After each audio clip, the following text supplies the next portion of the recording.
Hello, hello, hello, and welcome back to the More Money Podcast. This is your host, Jessica Morehouse, back in the recording studio for 2023, season 16, you guys. And I am so excited to be back. Hope you enjoyed your winter holiday break. I got COVID and was sick for a little while, and then my husband got sick. Not at the same time, annoyingly. We lived on separate floors for a good 10 days while I recuperated, and he was totally fine. And then we had to change our flights to Vancouver for the holidays and went a week late. And it was weird because everyone was done with Christmas, but we just got started. And and then we came back, and then my husband got sick. And, it was a rocky start to the year, and it is what it is. But I'm excited to be totally COVID-free and totally excited to be back for season 16 of the show. I've got an amazing lineup of guests this season, as always, but I really wanted to kick this season off with two guests, and I hardly ever do episodes with two guests at the same time, who are just the most lovely, positive, inspirational women I loved recording this episode with them, and I know you're gonna love listening to it. It is gonna make you feel so good, get you right in the mood to tackling your finances and just feeling good about life and yourself, because you are amazing. So I've got Jen Smith and Jill Sirianni from the Frugal Friends podcast. So if you already listened to them, and now they're on my show, which is very exciting.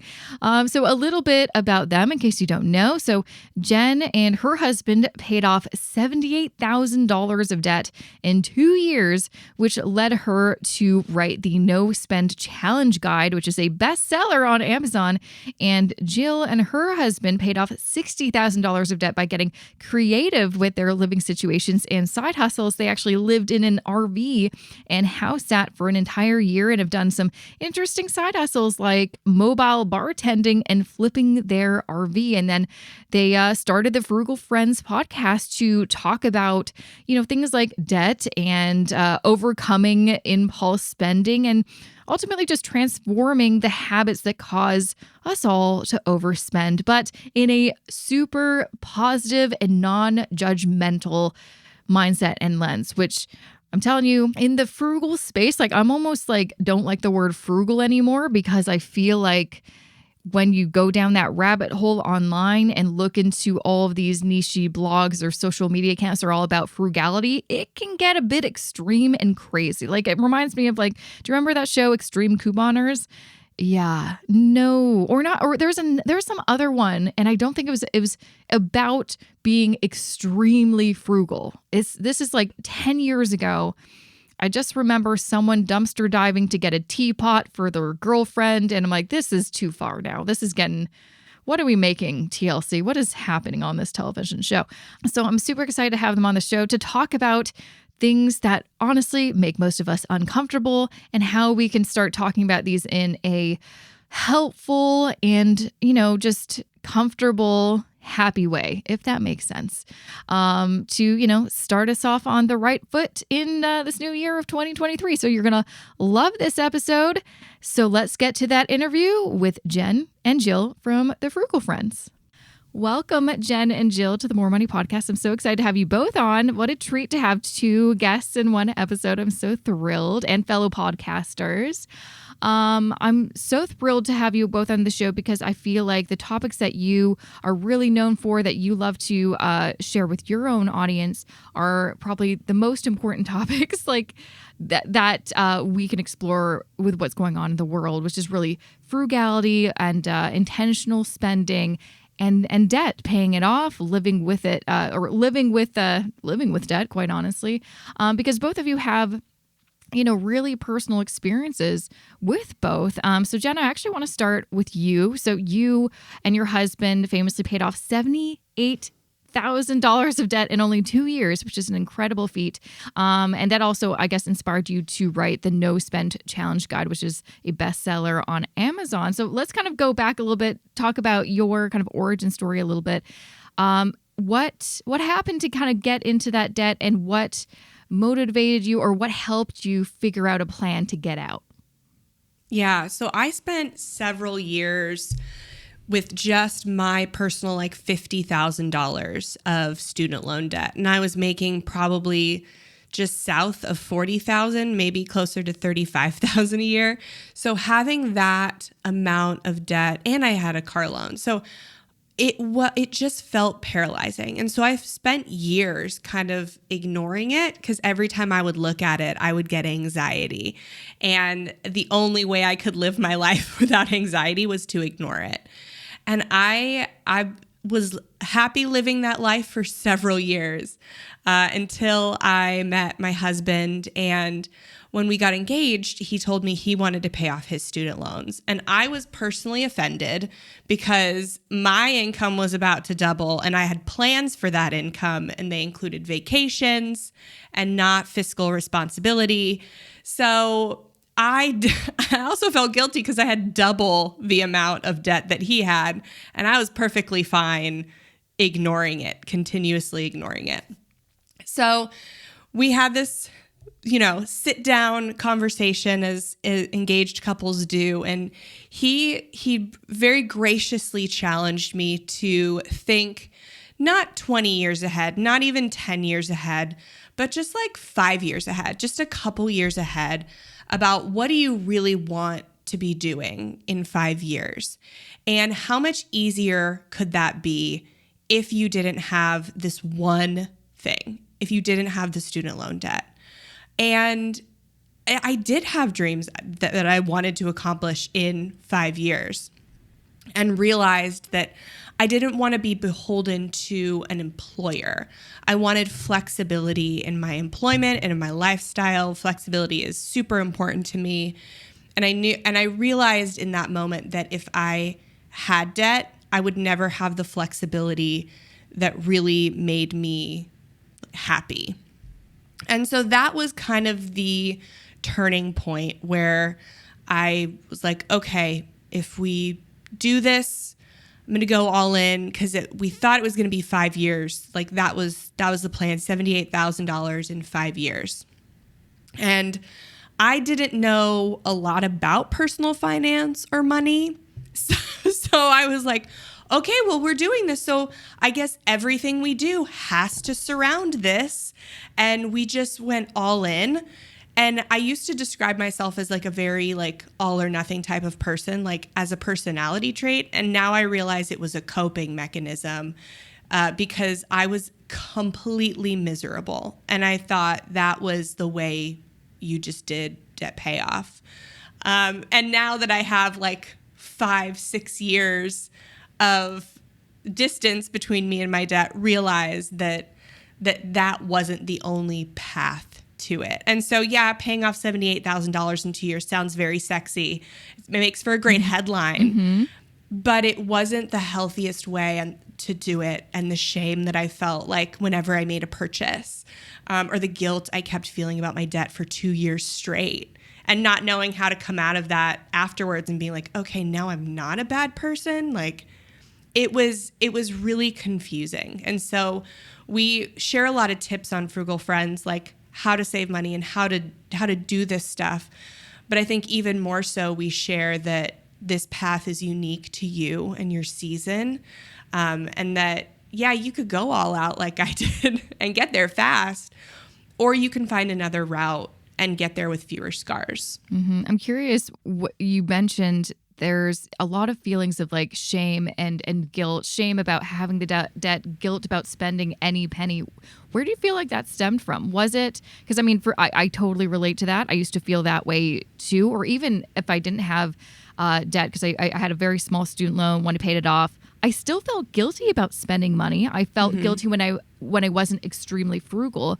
And with, perspective now, a lot of it was the content I was consuming, the experts that I was listening to that were very tough love. It was very popular at the time, and it took a long time to shake off. I'm curious if you had a similar experience or where that came from for you.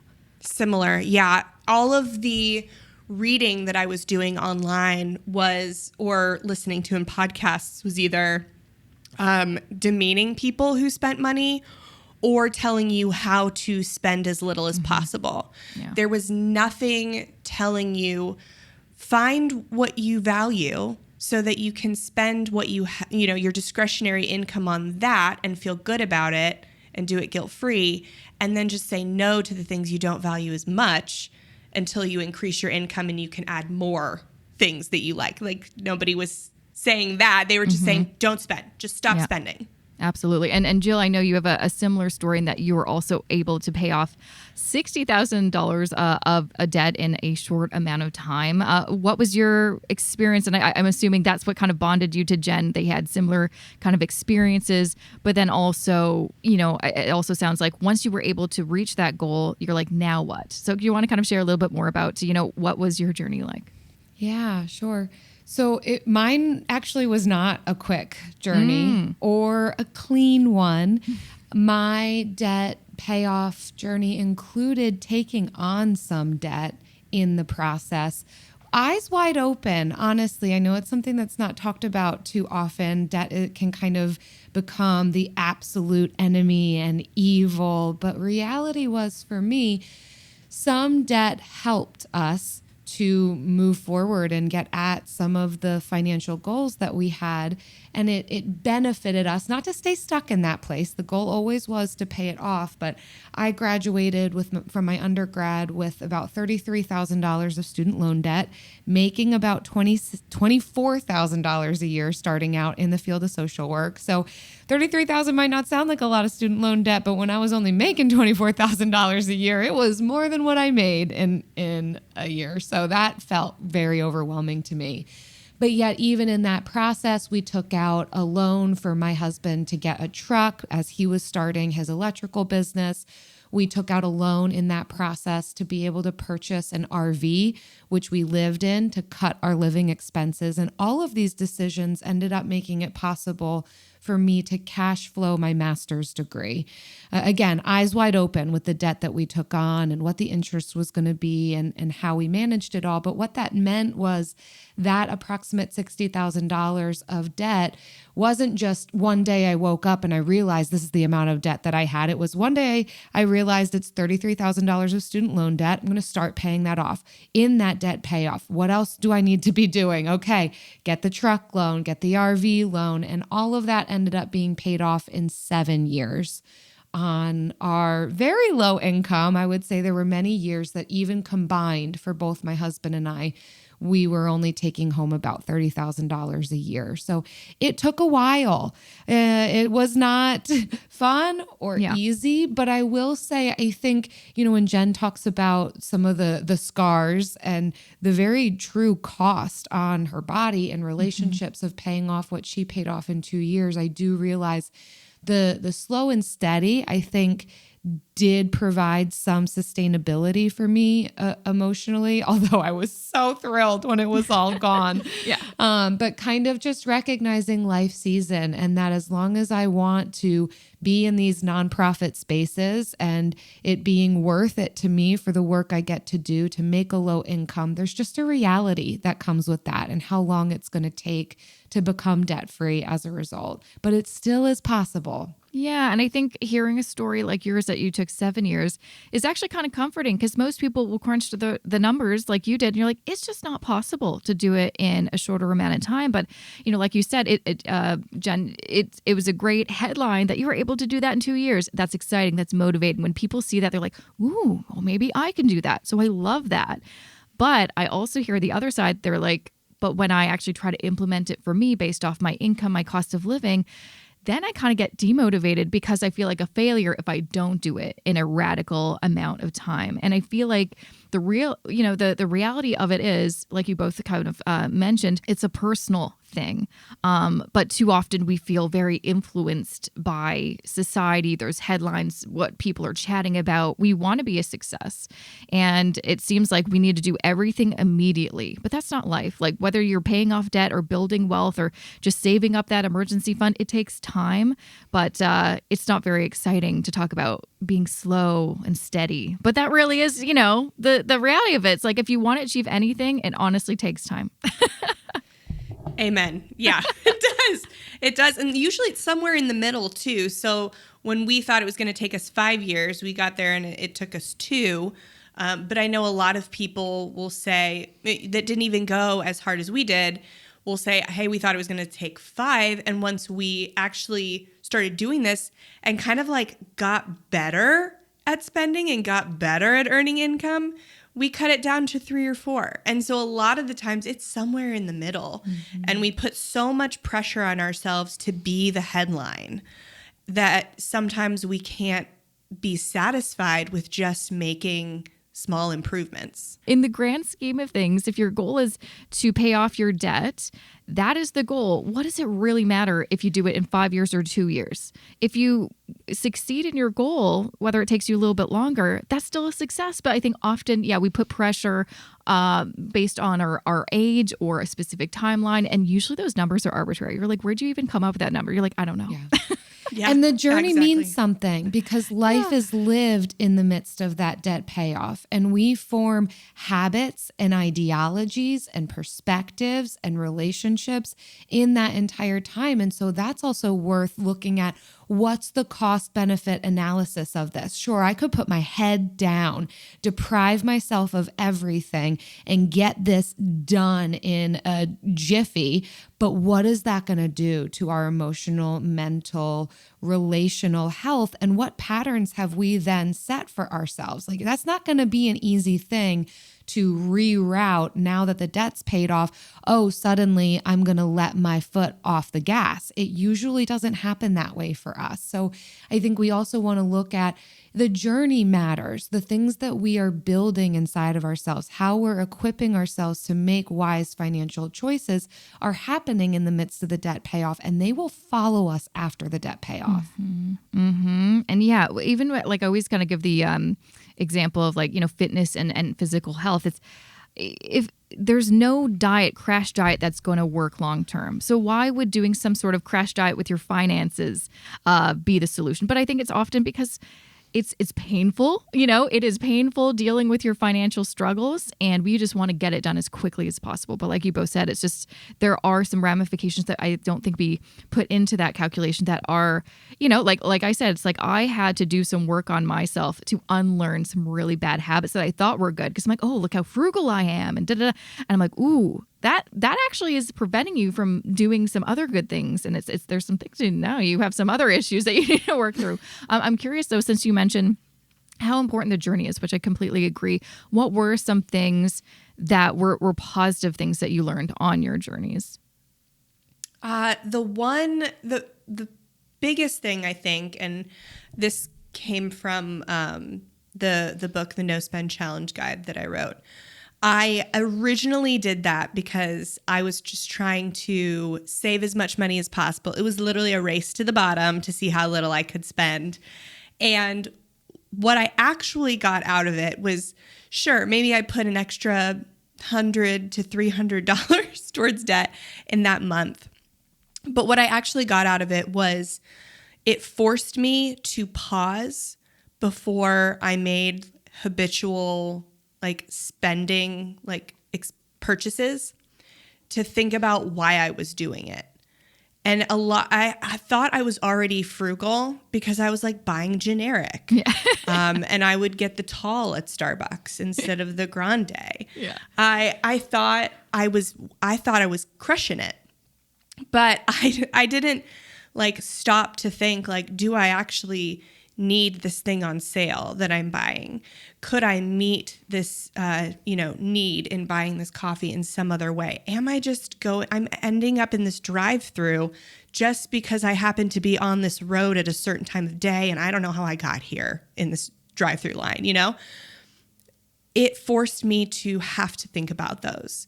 And that was the biggest thing that I took away from those 2 years. It was not the logistical or the math things. It was for the first time having to figure out do I want this because I'm being told on social media that it's cool, or on TV that it looks good, or do I really want it? Is it really me? I had to figure out, who am I? Yeah, totally. What about you, Jill? Oh, similar to my debt payoff journey, my answer's not as clean and crisp as Jen says. She's so good at just like harnessing it all and summarizing. And I'm like, how do I pick just one? I think there's so many things that the debt payoff journey instilled in me, but I guess if I were to boil it down, it would be awareness. There's a lot that gets connected to that. But I think if we were to look at those who choose to ignore their debt versus those who choose to look at it and pay it off, I think there's an awareness that comes. And that can quiet some of the fears and anxieties that really ignoring something actually builds in us. And then that for me led to creativity in the way that I lived life and how I stewarded all of my resources, not just my finances, problem solving, thinking critically, forming a habit that I actually enjoy now of looking at my finances twice a month and making decisions, either course correcting or celebrating, sometimes a mixture of what the finances looked like that month. But I think just an awareness and a connection with that aspect of my personhood that isn't so scary anymore. Mm-hmm, mm-hmm. Now, I know one thing, and I really liked how you I haven't really seen the term before, but it makes a lot of sense that you obviously are the frugal friends, and on your website, you use the term modern frugality. And I'm like, oh, that is so interesting. What does that mean to you guys? I definitely feel like I have my own just personal definition because I had to redefine what frugality was because the prior definition I realized was not healthy for me. So what about you guys? What is modern frugality? How can we kind of embrace frugality in a more healthy way than I think what used to be presented? Oh, we love this question because it is like the F word, the bad F word of personal finance is frugality. I know. It used to be cool like a decade ago. And then it became uncool when all the crypto bros started popping up or something. I don't know. Unfortunate for us because we consider ourselves very cool people. So we are. You are a self-proclaimed nerd, though, Jen. I am. Shh, come on.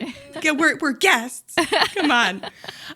We're very cool, and we love frugality. So we love this new definition that we've kind of adapted from Wikipedia and other sources that is really being a good steward of your limited resources. And so, yes, while money in itself is not limited, you can always earn more. The number on your paycheck, you legally can't change it. The number in your bank account, it's there until you put more in or, take some out. So to that extent, it is limited. It is finite for the day or week. And that's not even your most limited resource. Your time is limited. Your natural resources are limited. Your physical space, like your house ain't growing unless you're buying more. So it's all of these resources, being good stewards of it. And everything seems to touch money in some way. So that's kind of the definition of frugality that we say. It's a much more freeing way to live than to think that spending well means not spending at all. Because what other thing is doing it well means not doing it at all? Like even in golf, you want to take as few strokes as possible, but you got to practice your strokes a lot. Yeah, sure. I've never heard you make a golf reference. I'm like, do you play? I haven't. Hopefully she understands enough about golf to I don't. do an illustration. But here. I assume that you have to practice. Yes. I love that. I'm not a golf expert, but I love that. Even though a low score means you're winning, you still got to do it. So it's the same with spending. You have to spend money and look at all the things money touches. It's a skill that you can do well without going broke. Mm-hmm. Jill, do you have anything to share? I would just say when we think about the modern version of frugality and the way that we are trying to shift the mindset around it, it is kind of attacking some of those things that we might have previously thought about frugality, myself included. If you were to listen to the Frugal Friends podcast from like day one up until now, you will see an evolution of our mindset around frugality. I was still in my debt payoff journey when we started the podcast, and I'm since nearly 3 years out from paying off my debt. And so I think I definitely grew up with a grandmother who was raised during the Depression, and frugality meant washing out Ziploc bags and thrift store shopping, which, mind you, I do still enjoy. I do think buying secondhand is the best way. But also it was about getting the best deal as possible, not to mention whether or not you actually needed that thing or who you were potentially harming in the process of saving a penny. And so I think a lot of times there's an association of frugality with cheap, and we argue that cheap is the antithesis of frugality, that cheap takes advantage of people, whether we're talking about people's labor or time or their money, just trying to get a free meal. Who cares if it means our friends are picking up the bill? Whereas frugality is this idea of, like Jen said, stewarding all of our resources well and aligning that with our values, taking the guilt and shame away from some of these money decisions and making these decisions around what we actually value. It's not about deprivation.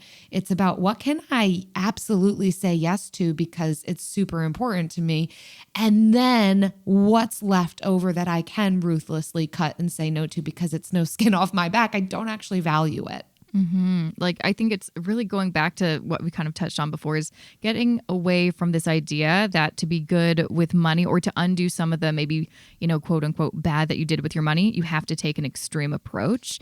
And I think that was kind of the messaging we've been given for a long time. I know you mentioned on your websites, like, extreme couponing is over. And I'm like, oh man, I remember that show. And I loved it just for the entertainment value. But then when you really look at it, you're like, what is actually happening? You were getting a bunch of stuff that you don't need. You don't need that much toothpaste or Coca-Cola.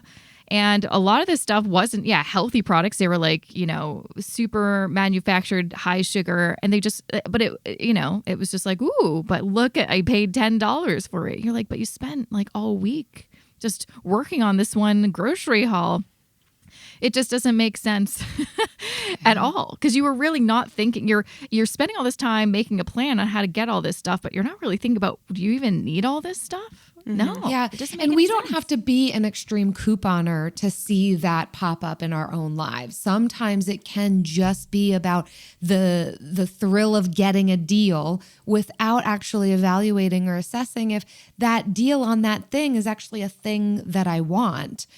And so we can fall victim to this as well. Or it's I mindlessly bought something that was advertised to me by this Instagram person that I follow. Again, without any thought given to, but is that actually something I need? Is that actually going to make my life more efficient? Or will that benefit me or align with my values? We can just make these decisions for the thing itself rather than paying attention to ourselves in the process. Absolutely. And one thing I feel like this was in a lot of books before, it was just like, it's not bad, but it was the idea when you're about to make a purchase to be more mindful, think about, do I need this or do I want this? And sometimes then that makes you feel bad if you can afford it, but you want it.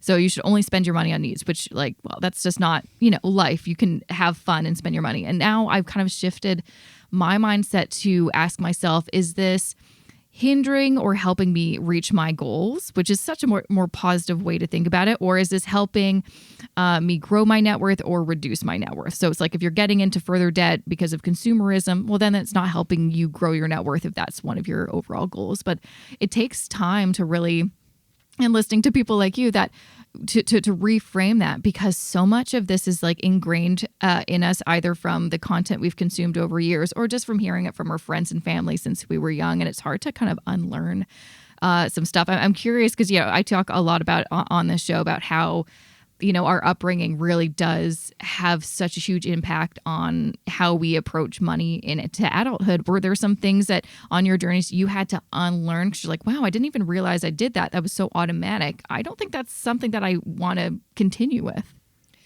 Absolutely.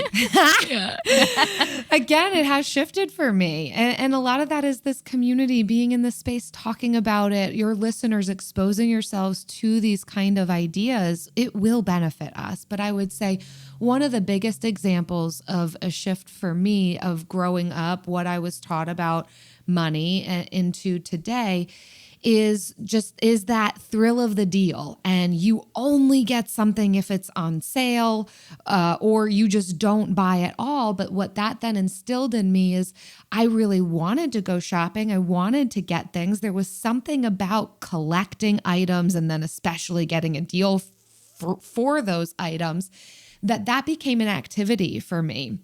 It wasn't the shopping at all the high-end luxury brand stores. It was going to yard sales and thrift stores and just getting whatever piqued my interest because it was only a quarter, and just collecting things that will collect dust in my tiny little apartment.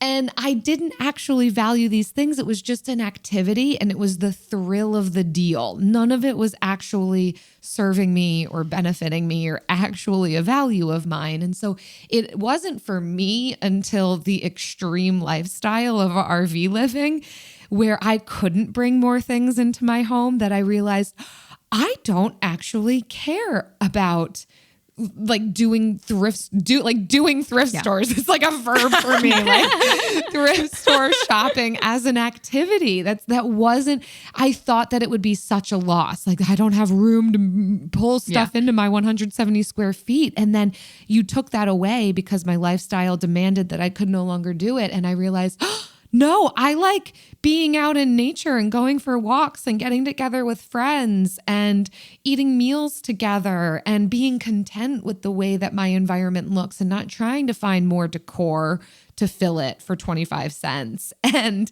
I'm no longer living in an RV, but that has carried with me, and I think has been a redefinition and a new framework of thinking about things, and has challenged me to re-examine the things that I think I enjoy doing. Do I actually? What happens if you remove it? What were the things that I actually enjoyed about it?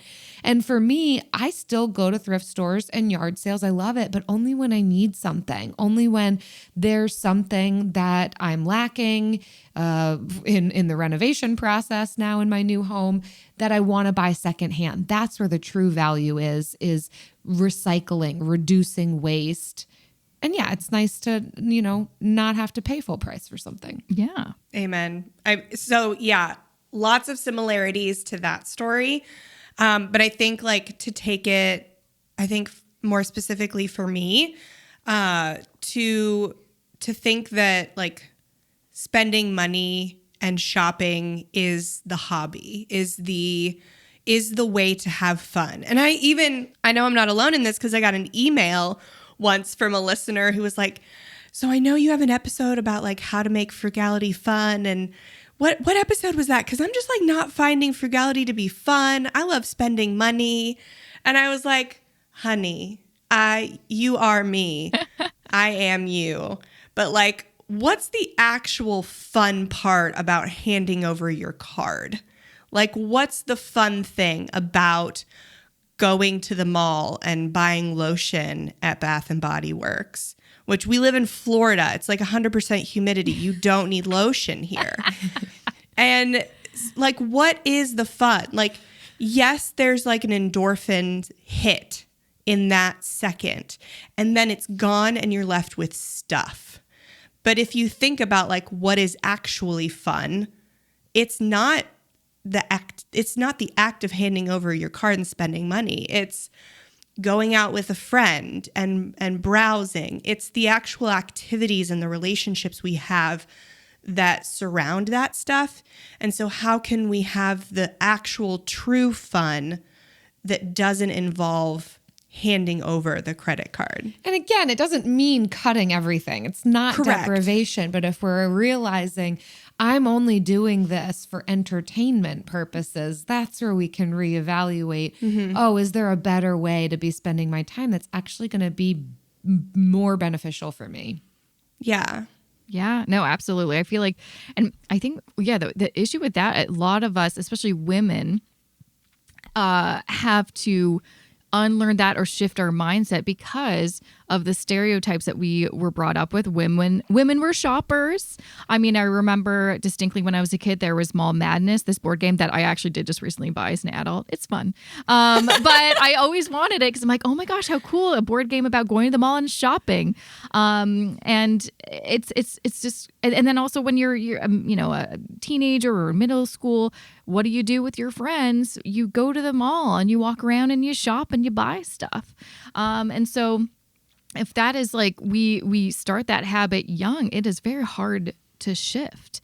Especially now, it's easier than ever to go shopping because you don't even have to leave your house. So it could be a social activity. It could just be something, and I catch myself doing this all the time. You're watching a TV show that you're like, I'm a bit bored, and you get on your phone and you open up an app of one of your favorite stores and you just start scrolling, putting things in your shopping cart, and you mindlessly, or you don't even remember. Like, so, I mean, not that this happens often, but there has been times where I've been, get a package. I'm like, I don't even know what that is. I don't know what I ordered. Yes. Surprise. Yes. And we're seeing with this online shift, we're seeing a shift in the way like these fun, quote unquote, fun activities are translated to where there are cult followings for brands, and people will like be in conversation or find or relate to each other via this like love for this brand or for this item or something. And so we're seeing like a shift. While Gen Z may not be going to the shopping mall, they are on Instagram and wherever, and TikTok and wherever else they talk. TikTok, that's where they talk. Talking about brands that they love and will buy whatever comes out. I follow Disney adults a lot, and they buy anything and everything Disney. And girl, I love a good trip to Disney, but there is this shift that we're seeing to this devotion to brands that is more pervasive than you might realize. Yeah, it goes deep, especially with like the Disney thing. Like I have a friend who, I mean, I don't think she's been to Disney for a while, but growing up, and she had a very big family, lots of brothers and sisters and half siblings and stuff, and they'd always go to Disney. And not that, I mean, she's actually pretty frugal, so she actually somehow escaped that kind of trap. But when I've been to Disneyland, it is actually wild. It's like, yeah, there's rides and activities, but most of it's stores and restaurants. And so you're there all day, you're going to buy something. Or you see people wearing their Disney garb, you're like, maybe we should buy. Like everyone's a walking advertisement as you're in the park. And you're like, it's kind of hard to not get into that mode. And that's just Disney, but there's lots of other things. Like even like I was at a Toronto Raptors game the other day, and I mean I got free tickets and it was a wonderful game. They won, but I don't really know anything about basketball. I just realized I didn't know there was only 5 people on each team on the court at the same time. Like, I thought there'd be more players. No, there's only 10. I didn't know. That's how little I know. But when I was there, everyone's wearing their garb and I literally almost wanted to buy like a hat or a shirt. I'm like, why? Like, you don't, it's just because you see other people have it and you think you should be part of it, you know? Yeah. It's this need to build, it's like this tribal need to build community. And if we can't do it at the mall, we'll do it in some other way. And it's figuring out, how do I do that? I don't want to fight against my psychology and my like nature that craves this. So how do I do it in a healthy way, in a way that honors what I value, not just what I happen to be around? Jilja, do you have anything to say? It seemed like you did and then didn't, and then I didn't want to interrupt you because last time I'm like, oh shoot, she was going to say something. No, that's all right. Jen did say it. I think it's not about saying, oh, how do I avoid this? How do I not play into this? There is a deep sense of belonging and wanting community, but I think it is that matter of identifying the community that is, again, beneficial for us, and being able to feel a confidence and an assurity in ourselves to be able to say no, to recognize what's happening in ourselves, be aware of the ways in which marketers and advertisers will build upon that reality in us of you want to be a part of something, and so you should buy this thing to be a part of this, and this is how everyone's making their lifestyle more efficient. And okay, if it actually helps you, then great. Allow that advertisement and the 20% off they're offering to work for you. But if not, I think that's where what Jen described her takeaway is in her debt payoff journey of that pause, the ability to recognize what's happening of, okay, this is what the marketer's trying to get me to do. This is what it's creating inside of me. How do I want to respond? Do I want to go get that jersey that matches everybody else? Will that be fun? Will that enhance my time? Will that help me connect with other people here? Is it just, do I have the money for it and do I want to do it? Okay, fine. There's no shame in that. Or is it, no, actually, I've got no value for that and it's going to be wadded up in the back of my closet and like probably grow mold on it. So no, I'm not going to. I think that's the biggest takeaway here is not to fight against our nature, but to allow it to inform us and then make wise decisions as a result. Mm-hmm, absolutely. Now, the last thing I kind of wanted to touch on, because we kind of mentioned it, but I wanted to dig deeper into it, is the shift that we've seen, I've definitely seen over the past decade in the personal finance community of kind of anti-frugality. And usually it is the messaging is if you focus too much on frugality, paying off debt, budgeting, those aspects, then you are ignoring wealth building, investing, those kind of strategies.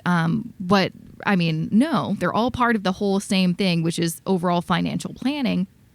I'm just curious what your kind of thoughts are, because I've definitely had some like interest. I'm like, okay, that's interesting. I get where you're coming from, but I think a lot of it too is the idea that if you focus too much on like cutting back and budgeting and living on less, then that's like a limiting belief on how much more you can earn, how much more you can have. You can have that big house and that car. It's a limiting belief. Just manifest and whatever the case. What are your kind of perspectives on that? Like, can you do both? Or if you focus too much on one stream, is it too difficult to focus on the other, like all these other people are talking about? Where do I begin? Yeah. That's what makes frugality an F word in the personal finance space, is its association with a scarcity mindset. And that's so unfair to frugality because it is intentional spending. Talk to any financial advisor that works with high net worth individuals, and they will have a story of a family who's making really great money, maybe in the millions, and is still spending the millions they bring in, or working with multiple six-figure earners who are still spending multiple six figures. It happens to everyone. Lifestyle inflation is not reserved for any income level. And so you have to have this skill of spending intentionally. Yes, that shifts if you're making from somebody who's making 40 grand a year to somebody who's making 400 grand a year. They're not going to have the same lifestyle. And if you are lower income, you have every availability to you to increase your income. We have talked to teachers who have stayed in the field of education and created six-figure incomes. Jill is like a walking testimony, like for all social workers, that you can double your income in a short amount of time and stay in the field. Like, there is nothing that prevents you from focusing on both increasing your income and being wise with your spending. And my response to this is, yes, they're all right. Everyone's right. And it is the both and. I think in society, we are being sold this binary myth that it's either or. And that's salacious. That gets hot takes on TikTok, and it makes people mad, which stirs the most conversation. And we just love it. I don't know why we love it. We just love to look at things that are burning. Mm-hmm. And that's what the binary myth is. And we are here to say both and. And there's so much freedom and flexibility. It's why we're talking about modern frugality, because we're putting in so much work over here, Jessica, redefining frugality for people, like defending this F word, one of our favorite F words, because it's not about the word, it's about the behaviors that people have attached to it and the mindsets people have associated with it. But we are saying it's both and. There can be people who are paying off debt and investing. There can be people who are paying down their mortgage and trying to pay off their house and looking towards retirement. Like it's not either or. And so that's my response to like the flack that frugality is getting, because as you can see in my story, I took on debt while paying off debt. Like there's so much freedom and flexibility to make decisions that are going to work for our finances. There isn't one size fits all. There isn't this path or the highway. There is an ability to curate what's going to be most beneficial for me, what makes sense for my living situation, my lifestyle, whether or not I have kids, whether or not I'm married, whether or not I live in a high cost of living area. There's so many factors and variables that go into personal finances, and it's just not either or. Yeah, I agree. Yeah. I mean, these salacious things and these extremes, they go viral. And that's why people push back. Frugality is an easy target because nobody wants to deprive themselves and everybody wants to be a millionaire. But virality is rarely rooted in reality. You need both. And it's not the sexiest thing to do right now, but it will prove to be an essential element in the long term. Yeah, like one thing I feel like I say often, or I think often anyway, is that if you want to really learn about how to improve your financial situation, you will be surprised at how boring it is. Mm-hmm. And that's just, so it's our job to somehow try to make it a bit exciting, but not be salacious and clickbaity and scammy, because most of those things that you see on TikTok are just a big scam, or just like they're not saying the thing that we're all thinking is you are not talking about the risk involved or the downside. Mm-hmm. You're just talking about the upside. But at the end of the day, most things that work are very straightforward and simple and boring. And that's how I like to live my life. Very boring. Yeah. That's why I pretend to know about golf. Yeah. That's where golf came up so easily. It's boring sport, but you know what? It's effective and people love it. So much of life is chaotic. And if our finances became boring, I mean, how actually peaceful and restful does that sound to most of us? Yeah. If our finances don't feel chaotic and overwhelming and fast-paced, then that gives space for so much play in the rest of life. Life is hard enough. Let's try to make the thing that is actually hard, finance, into something that's like not that crazy. Yeah, there's too many other things to worry about in the world. Let's not have that be one of them. Before I let you go, I know you have some great resources. Obviously, you have the Frugal Friends podcast. Is there anything that you'd like to share so people can find more information about you and continue learning from you gals? Yeah. So again, wherever you're listening to this podcast, we have episodes twice a week. And then we also have a little spending makeover, a 3-day spending makeover that kind of helps you create this foundation for values-based spending, kind of exactly like what we've just been talking about in this episode, where you can find your values, align that with what you're spending in the past, and then make a plan for the future. And that's at frugalfriendspodcast.com/makeover. And that's free, because that's another favorite F word of ours. Free. Yes. Love it. Jill, anything you want to, or like, where can people find you guys on social media if you are on it? Oh, we're not great at social media, but we are on Instagram. Frugal Friends Podcast is our handle. You know, awesome. you can at us. You can do all the stuff you do on Instagram. I'm still learning. Right? I'm at Modern Frugality on Instagram, Awesome. and I don't post a lot. But when you do, it's probably going to be the anti of all the other crap you see on Instagram, which is all about buy this.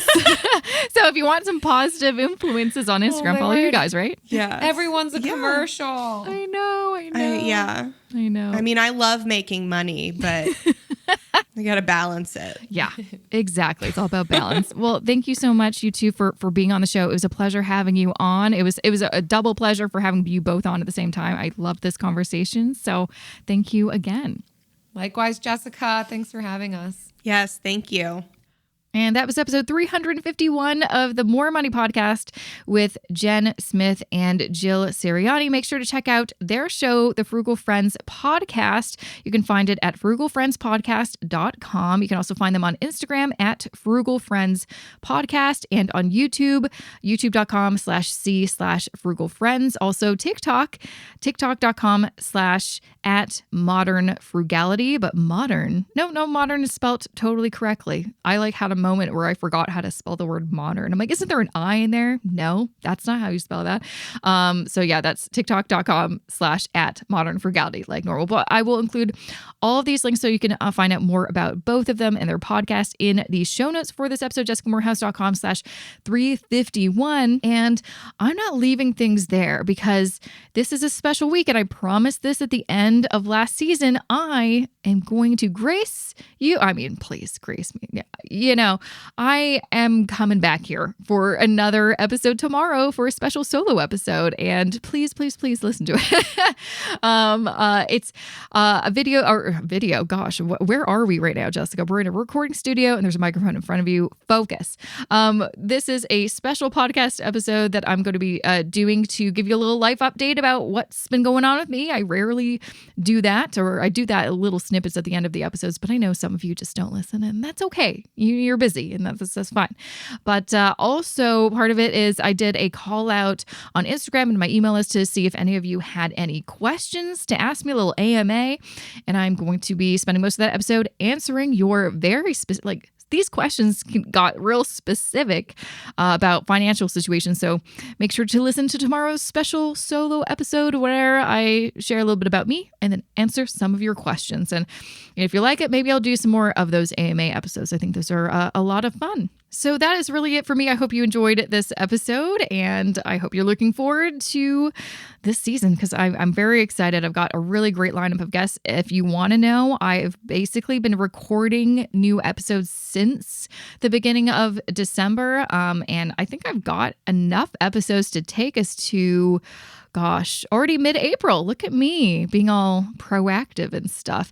Also, too, don't be shy. If there's someone you'd like on the show, I'm always looking for some, new ideas. Hit me up. You can email me, jessica@jessicamorehouse.com, or hit me up in the DMs on Instagram, where I am now finally verified. So you will never hear me again on this podcast talk about how there's some imposter. I'm sure there are imposters, but I haven't been getting DMs from people being like, hey, is this you? Because I'm now verified on Instagram.